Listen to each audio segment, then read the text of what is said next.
Study IQ IAS, आपका selection हमारा mission. दोस्तों, कारगिल रिव्यू कमेटी हो या शेखाटकर कमेटी हो, दोनों ने एक रिकमेंडेशन दिया था थिएटराइजेशन का, कि थिएटराइजेशन होना चाहिए।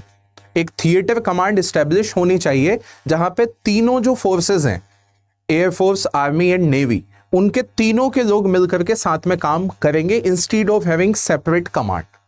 ठीक है, तो ये कारगिल रिव्यू कमेटी ने भी बोला था, शेखाटकर कमेटी ने भी बोला था। लेकिन हाल ही में इंडियन एयरफोर्स के जो चीफ हैं, उन्होंने ये स्टेटमेंट दिया कि रादर देन हैविंग थिएटराइजेशन, हमें joint planning and coordination centre बनाना चाहिए दिल्ली में, जहां पे तीनों जो फोर्सेस हैं उनके चीफ्स एक साथ सेंट्रलाइज्ड प्लानिंग करेंगे और उसका जो एग्जीक्यूशन होगा वो डिसेंट्रलाइजेशन मैनर में होगा। So rather than rushing for a theaterization, we should go for what? Joint planning center. तो आज के इस वीडियो में हम देखेंगे कि थिएटराइजेशन क्या है, किस किस लोगों ने उसको रिकमेंड किया था और उसके क्या फायदे हो सकते हैं। तो चलिए शुरुआत करते हैं सबसे पहले, है ना, स्टेटमेंट की, that Indian air force chief proposes joint planning and coordination center in Delhi and AP Singh cautions against implementing theaterization plan in a hurry। है ना, उन्होंने ये नहीं कहा है, ये भी एक बात है, उन्होंने कहा है कि जल्दबाजी में थिएटराइजेशन पे नहीं भागना है, पहले joint planning and coordination centre बनाते हैं, फिर बाद में उसको समझेंगे, देखेंगे। देखो, लास्ट 20 सालों में ये 3 इंपॉर्टेंट कमिटीज बनी थी। ठीक है, 5 major reforms common to the 3 defence committee over last 20 years. पहला Kargil review committee, Naresh Chandra committee and Shekatkar committee. क्या क्या रिकमेंडेशंस हैं? नेशनल सिक्योरिटी स्ट्रेटेजी की बात की थी। ठीक है, नरेश चंद्रा कमेटी ने कुछ नहीं बोला, लेकिन नेशनल सिक्योरिटी स्ट्रेटेजी बनाने की बात कही थी कि एक विजन डॉक्यूमेंट होना चाहिए। इंडिया के पास अपनी नेशनल सिक्योरिटी स्ट्रेटेजी का कोई डॉक्यूमेंट नहीं है, पहली चीज। दूसरी, चीफ ऑफ डिफेंस स्टाफ होना चाहिए, जो कि इंप्लीमेंट कर दिया गया है, तीनों कमेटी ने बोला था, और अभी हमारे पास चीफ ऑफ डिफेंस स्टाफ है। इनका कैसा स्ट्रक्चर होता है, वी विल डिस्कस दैट। ठीक है, इसके बाद थिएटराइजेशन की बात थी कि थिएटर कमांड बनानी है। इस कारगिल रिव्यू कमेटी ने भी बोला था, शेखाटकर कमेटी ने भी बोला था, लेकिन यहां से कोई कमेंट नहीं आया था, मतलब दोनों ने सजेशन दिया था। इसके बाद था integration of ministry of defence with the service headquarter, and the last one is the revamp of weapon acquisition procedure. समझ गए? तो इनमें से सिर्फ एक ही ऐसा रिकमेंडेशन है जो लागू हुआ है, नेशनल सिक्योरिटी स्ट्रेटेजी भी अभी तक नहीं आ पाई है। ठीक है, यहां पे कुछ लोगों का, कुछ सिक्योरिटी एक्सपर्ट्स का यह मानना है कि India is maintaining strategic ambiguity by not announcing their security vision document या नॉट अनाउंसिंग देयर गोल या स्ट्रेटेजी। ठीक है, तो इसमें अलग अलग लोगों के अलग अलग मत हैं। वैसे ही थिएटर कमांड को लेकर के भी एक नई बात सामने आई है, जो कि हमारे एयर फोर्स के जो चीफ हैं उन्होंने बोला है। ठीक है, तो थिएटराइजेशन होता क्या है? Theatrisation is a military reform aimed at integrating the capabilities of Army, Navy and Air Force under the unified command to enhance efficiency and coordination during the wars and the operation। अभी क्या होता है, 17 अलग अलग command है। ठीक है, जैसे कि आर्मी की ये कमांड्स हैं। ठीक है, एक नदन कमांड है जो उधमपुर में बेस्ड है। ठीक है, एक आर्मी ट्रेनिंग कमांड शिमला में है, वेस्टर्न कमांड चंडी मंदिर में है, सदर्न कमांड जयपुर में है, सेंट्रल कमांड लखनऊ में है। ठीक है, ईस्टर्न कमांड कलकत्ता में है। ये सारी आर्मी की कमांड्स हैं, 7 आर्मी कमांड्स। ऐसे ही यदि हम बात करें एयरफोर्स की, तो ये सारी एयरफोर्स की कमांड है। ठीक है, सेंट्रल एयर कमांड इलाहाबाद में है, ईस्टर्न एयर कमांड शिलोंग में है, और ऐसे ही नेवी की 3 कमांड्स हैं। ठीक है, तो 17 टोटल सिंगल कमांड है, हर सिंगल कमांड है, जहां पे आर्म्ड फोर्सेस के जो लोग हैं वो अलग अलग ढंग से काम करते हैं। उनके बीच में कोऑर्डिनेशन बढ़ाने के लिए थिएटराइजेशन की बात थी कि ये सब एक यूनिफाइड कमांड के अंदर काम करें, क्योंकि जो ऑपरेशंस किए जाते हैं उनमें कोऑर्डिनेशन, एफिशिएंसी, रिसोर्स यूटिलाइजेशन, इनमें ज्यादा फायदा होगा।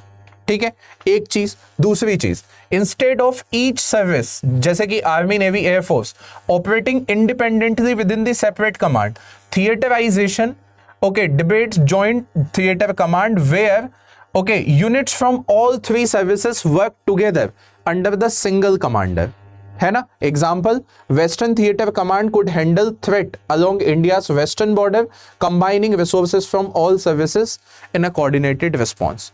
क्योंकि जब दुश्मन वहां पे आएगा तो हमें तो तीनों तरीके से जवाब देना पड़ेगा, चाहे वो आपको अपनी शिप्स भेजनी पड़े, वॉर शिप्स भेजनी पड़े, या चाहे राफेल भेजने पड़े, या चाहे आपको मिलिट्री को वहां पे खड़ा करना पड़े, टैंक्स भेजने पड़े, आर्टिलरी भेजनी पड़े, ठीक है। तो थिएटराइजेशन ये बोलती है कि तीनों सर्विसेज के जो आर्म्ड फोर्स के पर्सनल हैं वो एक ही कमांडर के अंडर ऑपरेट करे, instead of operating under separate command. Air force की अलग है, आर्मी की अलग है, नेवी की अलग है, जो कि मैंने आपको बताया कि 17 ऐसी कमांड्स हैं टोटल मिला करके, ठीक है। 7 इंडियन आर्मी की हैं, ठीक है, कुछ यहां पे 7 एयरफोर्स की हैं और 3 यहां पर ये आ गई, ठीक है। अब आया theatrisation. Why theatrisation is important? So theatrisation ensures better resource utilisation, ये तो हम जानते ही हैं, faster decision making, synergy among the services, ये तो होगा ही, क्योंकि अलग अलग कम्युनिकेशन, अलग अलग जगह बैठ के प्लानिंग करना और साथ में बैठ करके प्लानिंग करना, क्योंकि जॉइंट ऑपरेशन करना है, उसके लिए जरूरी है। In modern warfare where the threats are multifaceted, चाहे वो लैंड, एयर या सी से हो, a unified approach is critical. For instance, during operation Sindoor the armed forces demonstrated effective tri service coordination. अभी थिएटर कमांड नहीं है, लेकिन फिर भी एक ट्राई सर्विस कोऑर्डिनेशन हमने यहां पे दिखाया था। एयरफोर्स ने भी काम किया था, नेवी भी बिल्कुल रेडी थी एकदम, ठीक है। कुछ लोगों ने तो वहां पे भिजवा दिया था, ठीक है, हमारे वॉरशिप को, लेकिन ऐसा हुआ नहीं था। नेवी वॉज क्वाइट रेडी, और एयरफोर्स और मिलिट्री ने तो मिलकर काम किया ही था। आगे बढ़ते हैं इसमें। तो ये अच्छा, आगे बढ़ने के पहले एक चीज कि जो प्रतिज्ञा बैच है अगस्त का इवनिंग बैच, ठीक है, इसकी सेल एंड होने वाली है अल्टीमेटली ऑन 31 ऑफ अगस्त। तो आपके पास बहुत कम टाइम बचा है to join this particular batch on a minimum price, okay, by using SU live code, ठीक है। तो आप ज्वाइन कर सकते हैं, और आप अच्छे से जानते हैं, ठीक है, कि 26 के लिए आपके पास ये लास्ट अपॉर्चुनिटी है। यदि आप अभी भी नहीं जागे हैं तो जाग जाइए, बैच ज्वाइन कीजिए और चुपचाप अपनी पढ़ाई स्टार्ट कर दीजिए। यदि आप 26 का अटेम्प्ट देख रहे हैं, और 27 और 8 वालों के लिए भी बैचेस अवेलेबल हैं, ठीक है, तो उन लोगों के लिए तो सबसे इंपॉर्टेंट है कि यदि 27 भी है तो आपके पास बहुत ज़्यादा टाइम नहीं है, ज्वाइन कर लेना चाहिए और पढ़ाई शुरू कर देनी चाहिए। इस प्रकार का पूरा UPSC मटेरियल आपको इस टेलीग्राम चैनल पे मिल जाएगा, आप ज्वाइन कर सकते हैं। अब एयर चीफ मार्शल ने ये बात क्यों कही? एयर चीफ मार्शल ने ये कहा, okay, he cautioned against the rushing into the theaterization and proposed an alternative, and that alternative is joint planning and coordination center, जो कि दिल्ली में होगा, and this center would include top military leaders from all services, chief of staffs, सभी जो forces हैं उनके chief वहां पे काम करेंगे, ठीक है। To ensure centralised planning and decentralised execution, तो सेंट्रलाइज्ड प्लानिंग होगी लेकिन डिसेंट्रलाइज्ड एग्जीक्यूशन होगा, ठीक है। Why question? Because first, disruption of existing structure. अभी हर एक फोर्स का अपना स्ट्रक्चर है, बताऊंगा क्या स्ट्रक्चर है, ठीक है। हर एक फोर्स का अपना स्ट्रक्चर है। Creating theatre command require reorganisation the current structure, ठीक है, separate command of the army, navy and air force. A rushed implementation could lead to what? Confusion and inefficiency, क्योंकि अभी जो सिस्टम है बड़ा एफिशिएंटली काम करता है, और यदि किसी भी प्रकार का उसमें चेंज करेंगे वो भी जल्दबाजी में, तो एक बहुत बड़ी प्रॉब्लम क्रिएट हो सकती है, ठीक है। एक तो ये चीज हो गई। दूसरा है unique Indian context. Air chief marshal Singh emphasised that India should not blindly copy model of US theatre command as each country has unique security need. हमारी अपनी सिक्योरिटी नीड्स हैं, हमारे अपने स्पेशल ज्योग्राफी टेरेंस हैं, तो एक ये भी पॉइंट बनता है। And the last one is proven coordination in the operation Sindoor. Operation Sindoor के टाइम पे तीनों ने जिस प्रकार का कोऑर्डिनेशन दिखाया है, उसके लिए उन्होंने कहा कि पहले ये एक स्टेप ले लेते हैं, that is joint planning and coordination centre, and ultimate aim तो थिएटराइजेशन होना ही चाहिए, लेकिन पहले इसके थ्रू जाते हैं तो ज्यादा अच्छा रहेगा, एकदम से डिसरप्शन नहीं होगा। ठीक है, how would the JPCC will work? Centralised planning होगी, the centre would bring together senior leaders to make strategic decision, जैसे कि अभी ऑपरेशन सिंदूर के टाइम पे chief of defence staff Anil Chauhan and the service chief okay acted closely and executed the plan.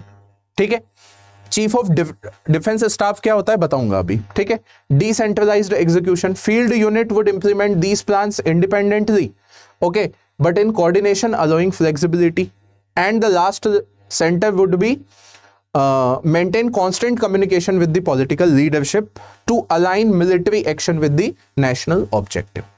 ठीक है, तो ये बड़ी इंपॉर्टेंट उन्होंने बात कही है कि अभी जो हमने किया था ऑपरेशन सिंदूर के टाइम पे ऐसा होगा। अभी करंट जो मिलिट्री एस्टैब्लिशमेंट है और उसका गवर्निंग जो स्ट्रक्चर है वो कुछ इस प्रकार से है। सबसे ऊपर जो प्रेसिडेंट होते हैं, जो आर्म्ड फोर्सेस के चीफ होते हैं, हेड होते हैं, ठीक है, सेनाध्यक्ष होते हैं। सेंट्रल गवर्नमेंट आती है, उसमें मिनिस्ट्री ऑफ डिफेंस के जस्ट नीचे चीफ ऑफ डिफेंस स्टाफ आते हैं। चीफ ऑफ डिफेंस स्टाफ के नीचे तीनों जो फोर्सेस हैं उसके chief of air force staff, chief of army staff and chief of navy staff आते हैं, और उनके नीचे ये वाला पूरा स्ट्रक्चर आपको देखने को मिलेगा, ये वाला। ठीक है, आर्मी में ये वाली रैंक होती है, जो फील्ड मार्शल होते हैं या जनरल जो होते हैं वो चीफ ऑफ आर्मी स्टाफ होते हैं। ठीक है, ये सिर्फ रैंक का फर्क है, लेकिन जनरल रैंक के व्यक्ति चीफ ऑफ आर्मी स्टाफ बन जाते हैं। सिमिलरली यहां पर एयर चीफ मार्शल है ना, मार्शल ऑफ एयरफोर्स रैंक किसी किसी को मिलती है, लेकिन एयर चीफ मार्शल जो है वो चीफ ऑफ एयरफोर्स या चीफ ऑफ एयरफोर्स स्टाफ हो जाएंगे, और फिर एडमिरल आ जाएंगे। ठीक है, समझ गए बात को। और ये जो होंगे, ये तीनों जो है वो CDS के अंदर, चीफ ऑफ डिफेंस स्टाफ के अंडर काम करते हैं। तो जब अभी ऑपरेशन सिंदूर के टाइम पे है ना, यहां पे जो CDS जो अभी करंट हैं है ना, अनिल चौहान जी, उनके अंडर एयरफोर्स के चीफ, आर्मी के चीफ और इंडियन नेवी के चीफ तीनों ने एक कोऑर्डिनेशन है ना, कोऑर्डिनेटेड प्लानिंग के तहत काम किया था।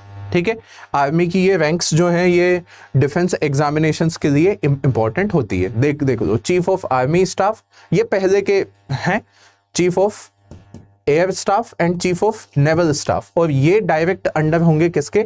Chief of defence staff, CDS के अंतर्गत होंगे। CDS को लेकर के कुछ बातें हैं जो आप यहां से पढ़ सकते हैं।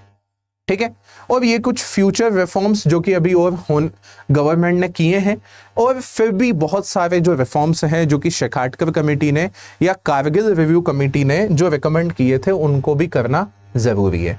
लेकिन उनमें से एक रिफॉर्म जो अभी हमारे एयर चीफ है ना मार्शल ने बोला है वो तो करना जरूरी है ही सही, before going for the theatrisation.